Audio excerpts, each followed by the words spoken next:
Assalamu alaikum. I am Tawhid Zaman, batch BN31, fourth year student, Bangladesh Medical College. So today I want to discuss about the action potential. So first of all, we have to know the definition. What is the definition? It is the sudden change from the normal resting moment potential to a positive potential. That is depolarization. That means if we see the figure, this side this is millivolt of the cell, and this is the time millisecond. This is the negative membrane potential, that is minus 90 for a large nerve fiber. So when from the resting membrane potential it goes towards the positivity, that is depolarization. So the sudden change from the normal resting membrane potential to a positive potential. Normal resting membrane potential, it goes to the positive to the positivity, that is depolarization. And again, what does it happen? When it again fall back and the membrane potential becomes negative again, so ends with an almost equally rapid change back to the negative potential. This potential again drops and goes towards the negative, that is resting membrane potential. Okay, so this is the action potential. You have to memorize this definition. This is from the Guyton. So action potential has three stages: resting stage, depolarization, and repolarization. The resting stage, that is the resting membrane potential, it will be discussed soon after. The depolarization already said that in this stage the normal resting membrane potential goes to the positivity. Why? Because if there is stimulus of the threshold level stimulus, then it goes to the positive because of opening of the voltage is a sodium channel. We know that in a cell, this is the cell, if this is the cell, then it is the ECF, this is the ICF, right? So in the ECF there are main component of ECF, what? Sodium ion, right? So there is sodium ion, a lot of sodium ion in the ECF. So if there is opening of the sodium channel, then sodium will easily diffuse inside the cell, right? So when the membrane potential always fluctuates, so when the membrane potential fluctuates and goes towards the minus 67, that is the threshold level stimulus, it will respond and there is opening of the voltage gauge sodium channel. Okay, so after that sodium, what happens? Sodium goes inside the cell and the positivity increases, because as the sodium ion is a positive ion, so it enters here, so there's positivity, that's why it becomes positive, right? So after that, after 1/10,000 second, this sodium channel closed and potassium channel open. So in the ICF, potassium is the main component, right? So what will happen? The potassium will go out from the cell. Potassium will go out. For that reason, there is negativity inside rises. So there's again fallback of the potassium ion. As potassium ion positive ion, so it goes from inside to outside. So inside the cell there is negativity increases. So বুঝা গেছে? This is called repolarization. Again, এই যে এখানে আমরা যেটা বলতেছি যে resting membrane potential যেটা, সেটা -90 ছিল, হ্যাঁ? তো যখন এটা সবসময় ফ্লাকচুয়েট করে, সবসময় যে -90 থাকে তা কিন্তু না, সবসময় -90, মাঝে মাঝে -80, 85, সবসময় ফ্লাকচুয়েট করতে থাকে। ফ্লাকচুয়েট কেন করে? Due to sodium potassium leaky চ্যানেলের জন্য ফ্লাকচুয়েট করে। সোডিয়াম পটাশিয়াম লিকি চ্যানেলের জন্য ফ্লাকচুয়েট করে। ওকে, তো যখনই সেটা -65 হবে, যেটা থ্রেশহোল্ড লেভেল স্টিমুলাস, তখনই এটা কি করবে? এখানে এই পয়েন্টটাতে যখন হবে তখনই সোডিয়াম চ্যানেলটা খুলবে। সোডিয়াম চ্যানেল খোলার পর যেহেতু সোডিয়াম ECF এ বেশি, ECF এর মেইন কম্পোনেন্ট সোডিয়াম, তো এই বাইরে থেকে সোডিয়াম ভিতরে আসবে। বাইরে থেকে সোডিয়াম যদি ভিতরে আসে তাহলে কি পজিটিভিটি বাড়তেছে, সো পজিটিভ আয়ন যখন ভিতরে আসতে ভিতরে পজিটিভিটি বাড়তেছে, এই জন্য পজিটিভিটি আমরা দেখাইছি এখানে, হ্যাঁ। আর তারপর 10/1 1 of the 10,000 সেকেন্ড পরে সোডিয়াম চ্যানেল বন্ধ হবে, বন্ধ হওয়ার পর পটাশিয়াম চ্যানেল খুলে যাবে। তো আইসিএফ এর মানে ইন্টারসেলুলার ফ্লুইডের মধ্যে মেইন জিনিস হলো কি পটাশিয়াম আয়ন। তো পটাশিয়াম আয়ন কি করবে তখন, এই ভিতর থেকে বাইরে চলে যাবে। সো একটা পজিটিভ ভিতর থেকে বাইরে চলে গেলে কি হবে, ভিতরে কি হবে, নেগেটিভিটি ডেভেলপ করবে। তো ওই নেগেটিভিটি ভিতরে ডেভেলপ করতেছে, এই জন্য পরে নেগেটিভিটি চলে আসলো। ওকে, বোঝা গেল? এখন দেখো এখানে একটা ওভারশুট একটা টার্ম আছে, ওভারশুট। ওভারশুট কি, what is overshoot? This is the changes of the মেমে potential towards above the 0 millivolt, that is overshoot. যদি মেমে পোটেনশিয়ালটা যদি 0কে ক্রস করে 0-র উপরে হয়, সেটা তাকে ওভারশুট বলে। বুঝা গেছে? সো এটা যে আমরা ফিগারটা দেখলাম, সেটা হলো একটা লার্জ নার্ভ ফাইবারের, সেটা হলো অ্যাকশন পোটেনশিয়াল দেখলাম আমরা, হ্যাঁ। এখন আমরা তো এত কিছু বললাম, রেস্টিং মেমে পোটেনশিয়ালটা কি, এখন এটা আমরা জানবো। হোয়াট ইজ রেস্টিং মেমে পোটেনশিয়াল? এটা হলো রেস্টিং মেমে পোটেনশিয়াল হলো, it is the potential difference across the cell membrane at resting stage with more negativity inside। একটা potential difference across the cell membrane। এবার হুবহু এই ডেফিনেশনটাই লাগবে, এই ডেফিনেশন মুখস্থ করতে হবে। কিছু এক্সাম্পল আছে এখানে, তোমরা এখানে পড়ে নিবা, এটা ভাইবাতে ধরে এগুলো সবগুলা, যে রেস্টিং মেমব্রেন পোটেনশিয়াল কি, আর এগুলা মান ধরে যে কার্ডিয়াক মাসলে কত, ভিসেরাল মাসলে কত। দেখো এখানে লার্জ নার্ভ ফাইবারের -90, যেটা আমি একটু আগে ডিসকাস করলাম, যে এই যে রেস্টিং মেমব্রেন পোটেনশিয়াল কত বললাম, -90। তো লার্জ নার্ভ ফাইবার এটা -90। তো এরকম সব এমসিকিউ আসতে পারে বা ভাইবাতে ধরে এগুলো, হ্যাঁ।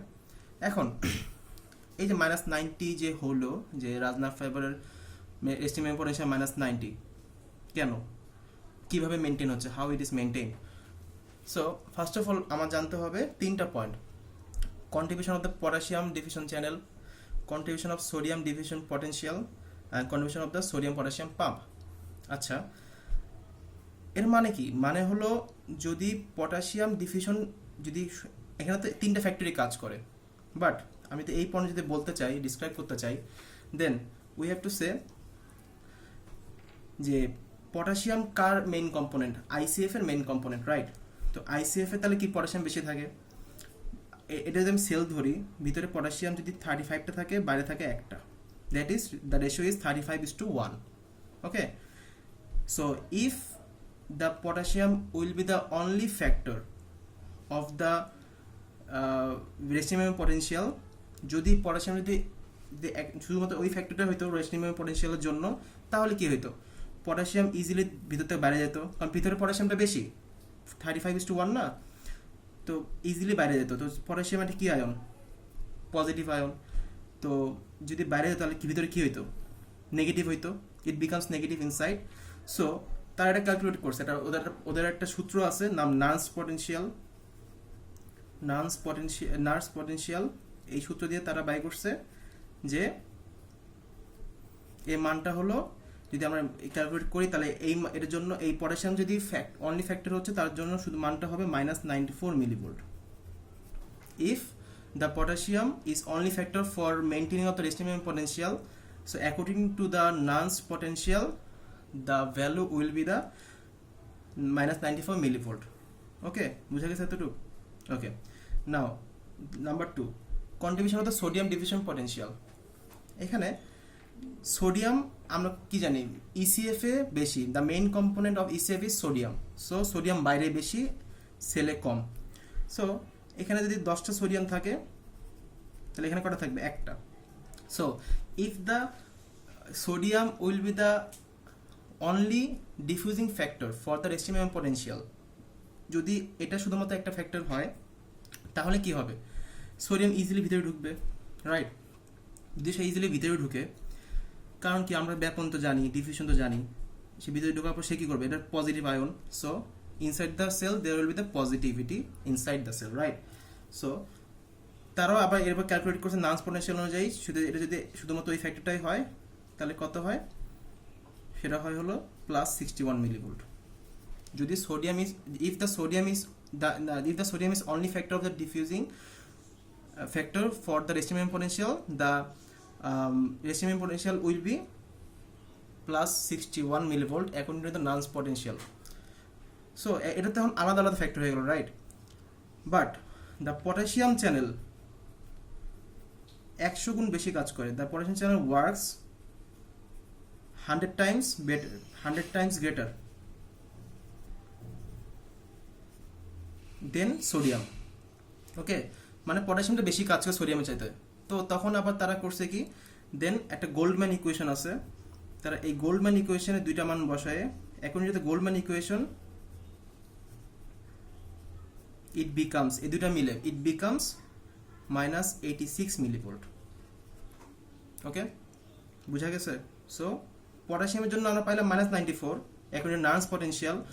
For the sodium ion, according to Nernst potential, it becomes +61. But these two combines in the Goldman equation -86 millivolt.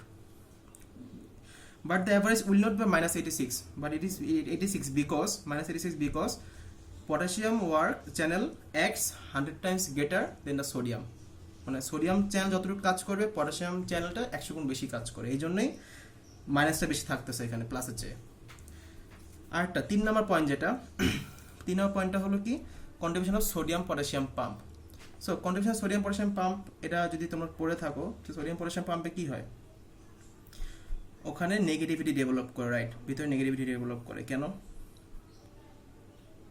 কারণ 3টা সোডিয়াম বাইরে যায় আর 2টা পটাশিয়াম ভিতরে আসে সোডিয়াম পটাশিয়াম পাম্পে। So 3 sodium goes outside and 2 potassium inside, so there is loss of positive ion. একটা বেশি বাইরে যাচ্ছে না, তো নিচের ভিতরে কি কি ডেভেলপ হবে, নেগেটিভিটি ডেভেলপ হবে। সো ওটার মানটা আসতেছে হলো -4 মিলিভোল্ট। এই -86 and -84 -4 it all comprises about -90 millivolt. That's how it is maintained. So if it is asked in the viva, you have to say all these things. This first of all, these 3 points, and describe the potassium on this equal 35:1 from interior to outside. Then the potassium will be diffused outside, non potential -94. তারপর এটা বলতে হবে, এভাবে বলতে হবে। বুঝা গেছে? ওকে, নাও বলতে হবে প্রোপাগেশন, কিভাবে প্রোপাগেশন হয়। This is the cell, nerve fibre cell. প্রথমে কি থাকে, নেগেটিভ রেস্টিমিয়াম পটেনশিয়াল, মানে নেগেটিভ থাকে ভিতরে, রাইট? তো যদি নেগেটিভ ভিতরে থাকে, বাইরে পজিটিভ, এটা তো খুবই স্বাভাবিক। Then what happens if action potential generate with 1 point, okay, there will be increasing in the positivity inside. When action potential begins, there is beginning of the positivity, right? So it will be increase the positivity inside the cell. After that, it will evacuate or influence the other side towards to 1 to 3 millimeter, this side and that side, either side. So it will influence other side to be positive. There is opening also some sodium channel, okay, there is opening of the sodium channel, and again it will be the positive. Then it again diffuses another one, it is influenced. So if threshold of stimulus elicited 1 point, it will be influence the whole line of the nerve fiber. This is the one of the example of positive feedback mechanism. Do you know what is positive feedback mechanism? Positive feedback mechanism, it is if the initiating stimulus is more of the same, it is positive, it will do positive along its sides also. So it is the positive feedback mechanism. Okay, so this is the propagation. Now some extra thing, some professor prefer this figure, not that figure, this figure. What is the difference? See, there is a hyperpolarization, right? What is hyperpolarization? It is after the repolarization, the potential becomes under the racemium potential, that is hyperpolarization. Okay, that's why in the definition it is said almost equal, not equal, almost equal. because sometimes there happens hyperpolarization. Okay, that's why it is almost equal. And there is, you have to learn what is all and none law. All and none law, I have said that if the stimulus is of threshold level, that means if it is minus 65 millivolt, there is opening of the sodium channel. Otherwise there is not opening of the sodium channel, so action potential will not generated. So what is all and none law? If the stimulus is of threshold level stimulus, then it will act. That's mean যদি এখানে তোমার হলো, এখানে তো বললাম sodium আর potassium leak channel থাকে, ওই leaky channel করার জন্য বারবার এটা ফ্লাকচুয়েট করে, -90, -80, -75, 70। যখনই -65 হয় তখনই কিন্তু সোডিয়াম চ্যানেলটা খুলে, কারণ 65টা তার জন্য থ্রেশহোল্ড, এটা ট্রিগারের মতো। যখনই -65 হবে তখন ট্রিগারের মতো কাজ করবে, ওটা খুলে যাবে, সোডিয়াম চ্যানেল খুলে যাবে, অ্যাকশন পোটেনশিয়াল জেনারেট করবে। কিন্তু যদি ওই 65 পর্যন্ত না যায়, যদি -66ও হয়, তাহলে এটা জেনারেট করবে না, কোনোভাবেই করবে না, কারণ তার ট্রিগার প্রেস করবে না এটা।